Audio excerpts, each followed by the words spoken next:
अस्सलाम वालेकुम क्लास। इस लेक्चर में हम देखेंगे कि हमारे पास कॉम्प्लेक्स नंबर्स क्या होते हैं। तो इसमें देखते हैं कि हमारे पास कोई भी जो कॉम्प्लेक्स नंबर है वो जो इस फॉर्म का होगा a प्लस बी आयोटा, इसको हम पढ़ते हैं आयोटा। तो इस फॉर्म का जो नंबर होगा उसको हम कहते हैं complex number. A complex number is a number of the form a plus B iota where A B are real. और ये आपके पास जो ए बी हैं वो रियल नंबर्स हैं, मतलब आपके पास ए बी बिलोंग कर रहा है capital R. And iota square equal to -1। ये जो आपके पास टर्म आ रही है बी के साथ, इसको कहते हैं आयोटा, और इसका अगर स्क्वायर लो तो आपके पास -1 के इक्वल होता है। इसका मतलब है आपके पास आयोटा किसके इक्वल है, -1 के स्क्वायर रूट के। तो ये जो ए प्लस बी आयोटा की फॉर्म है that is a complex number and the iota is -1 square root. The letter A is called real part. इसमें पूरा जो नंबर है this is a complex number, इसमें जो आपके पास ए आ रहा होता है उसको हम कहते हैं कि ये रियल पार्ट है, और जो बी आ रहा होता है उसको कहते हैं this is the imaginary part of this number A plus B iota. अगर आपके पास इस पूरे जो नंबर है इसमें ए ज़ीरो हो जाए तो आपको पता चलेगा the number iota B set to be purely imaginary number. और अगर आपके पास बी ज़ीरो हो जाता है तो आपके पास ये पूरा जो है टर्म ये आ जाएगी A plus zero equal to A, क्योंकि बी ज़ीरो हो गया है तो आपके पास the number A is real. तो आपके पास जो नंबर है वो पूरा का पूरा एक रियल नंबर आ जाएगा।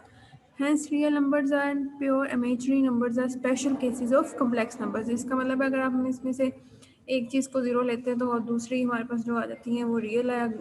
इस तरह अगर आपके पास दूसरी दोनों में से एक ज़ीरो ले लो तो आपके पास जो नंबर्स आते हैं वो ऐसे हैं जो कि स्पेशल केसेस हैं कॉम्प्लेक्स नंबर्स का। तो कॉम्प्लेक्स नंबर को हम डिनोट करते हैं कैपिटल जी से, that is capital G is equal to A plus B iota.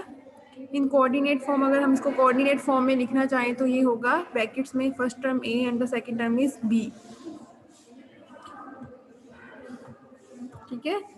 Next हमें बताया गया है कि हमारे पास जो रियल नंबर्स हैं ना उस वो तमाम जो हैं वो कम्प्लेक्स नंबर्स हैं with the zero imaginary part. कि आपके पास ये जो बी ज़ीरो है तो आपके पास ए आ जाएंगे, ए रियल नंबर है तो हमारे पास बेसिकली ये रियल नंबर्स की क्लास आ जाती है। तो ये बताया गया है not every real number is the complex number with zero as its imaginary part. Next हमारे पास है properties of this complex number. क्या है complex number, A plus B iota, उसको किससे डिनोट करते हैं, जी से। टू नंबर्स कॉम्प्लेक्स नंबर्स, अगर हम अब हम इसमें मुख्तलिफ प्रॉपर्टीज़ देखेंगे, दो कॉम्प्लेक्स नंबर की एडिशन देखेंगे, कब इक्वल होते हैं वो देखेंगे। तो सबसे पहले देखते हैं दो कॉम्प्लेक्स नंबर्स हम अगर लेते हैं ए प्लस बी आयोटा और दूसरा कॉम्प्लेक्स नंबर ले लिया है सी प्लस डी आयोटा। ठीक है, ये दो फॉर्म्स बना ली। For example first complex number is this, second is this. ये हमारे पास कब इक्वल होंगे, अगर आपके पास ए सी के बराबर होगा और बी डी के बराबर होगा। फॉर एग्जाम्पल अगर हम कहें कि आपके पास ये x minus two plus 4y iota equal है 3 प्लस 12 आयोटा के, तो आपने क्या करना है, रियल पार्ट को रियल पार्ट के इक्वल करना है। तो इसका मतलब है then x minus two is equal to 3 and iota वाले के साथ जो टर्म आ रही है एंड 4y इक्वल टू 12। तो यहाँ से y आपके पास 12 डिवाइडेड बाय ये 4 जाके डिवाइड हुआ, डिवाइडेड बाय 3, y आपके पास 3 आ गया। तो ये बताया हुआ कि दो कॉम्प्लेक्स नंबर्स कब इक्वल होंगे, अगर जो उनका real part first complex number का सेकंड कॉम्प्लेक्स नंबर के रियल पार्ट की इक्वल आ जाए, और आपके पास जो फर्स्ट कॉम्प्लेक्स नंबर का imaginary part second complex number के इमेजिनरी पार्ट की इक्वल आ जाए, तो हम कहेंगे कि वो कॉम्प्लेक्स नंबर्स इक्वल है। नेक्स्ट हमारे पास प्रॉपर्टी है if any complex number vanishes then its real and imaginary parts will separately vanish. अगर आप देखिए, अगर हम कोई कॉम्प्लेक्स नंबर फॉर एग्जांपल अगर लेते हैं A plus iota B equal to zero, तो आपके पास ए किसकी इक्वल आ गया, नेगेटिव आयोटा बी की। अब स्क्वेयरिंग बोथ साइड्स का मतलब दोनों तरफ स्क्वायर लिया आपने, तो आपके पास आता है A square equal to minus B square. कैसे आया, इसका स्क्वायर लिया और इसका भी, इसका स्क्वायर लोगे आपके पास नेगेटिव का स्क्वायर पॉजिटिव, आयोटा का स्क्वायर नेगेटिव और बी का स्क्वायर स्क्वायर, तो ये आपके पास नेगेटिव बी स्क्वायर। इधर टर्म आके positive A square plus B square equal to zero. तो आपके पास ये तभी पॉसिबल है कि ये वाले पूरे जो सम है squares of sum equal to zero हो, अगर आपके पास ए ज़ीरो हो और बी भी ज़ीरो हो, तभी आपके पास ये ज़ीरो आएगा। अदरवाइज आप कोई भी टर्म डालोगे, फॉर एग्जाम्पल -1 हम कहते हैं -1 है, बी भी -1 है, तो वो 1 + 2 हो जाएगा which is not equal to 0। तो हम यहाँ पे बेसिकली ये कहना चाह रहे हैं कि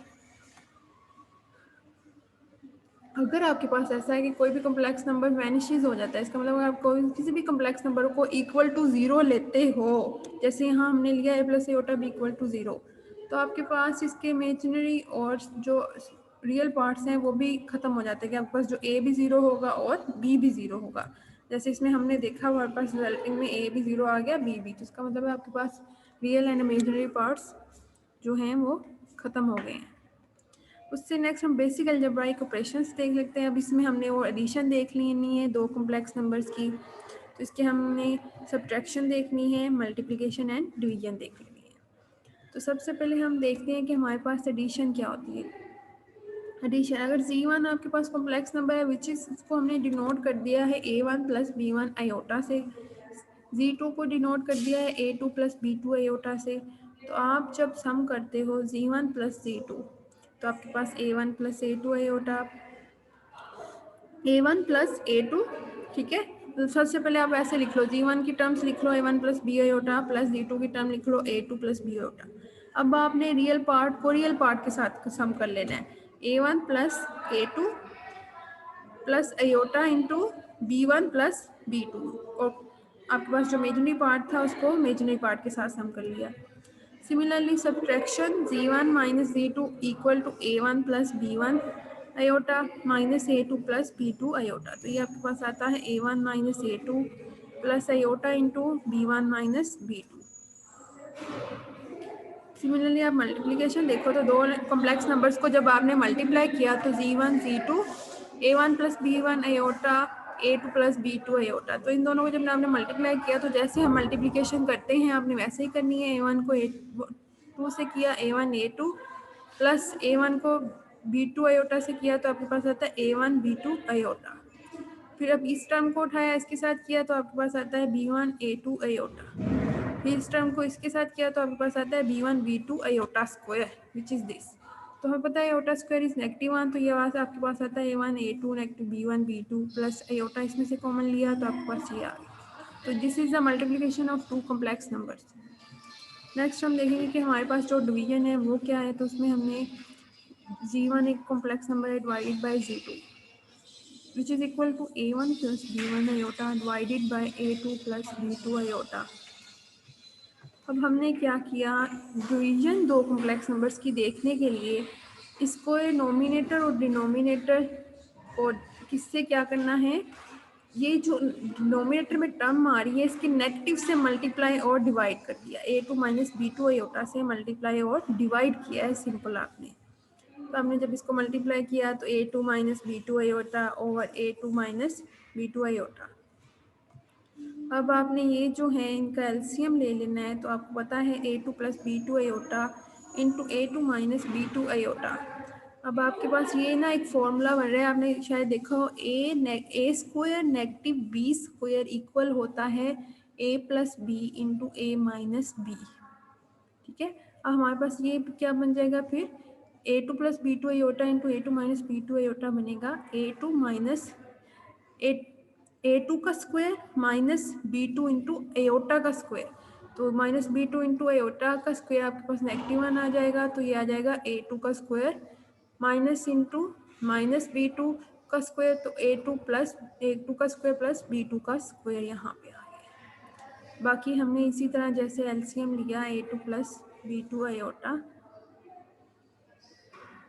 को किया तो आपके पास यहाँ आएगा A2 - B2 आयोटा, फिर इसको इससे मल्टीप्लाई किया तो आपके पास ये टर्म आ जाएगी, ठीक है। यहाँ पे आपने नीचे एलसीएम ले लिया ना, तो ये मल्टीप्लिकेशन है। मल्टीप्लिकेशन नीचे आपने एलसीएम नहीं, थोड़ी यहाँ पे आपने इसको इससे मल्टीप्लाई किया तो आपके पास ये टर्म आ गई है। मैंने आपको भी क्लैरिफाई किया A2 square plus B2 square आ गई। अब ये जो ऊपर नोमिनेटर में दोनों टर्म्स हैं इसको इससे मल्टीप्लाई कर लेना है जैसे मल्टीप्लाई करते हैं दो कॉम्प्लेक्स नंबर।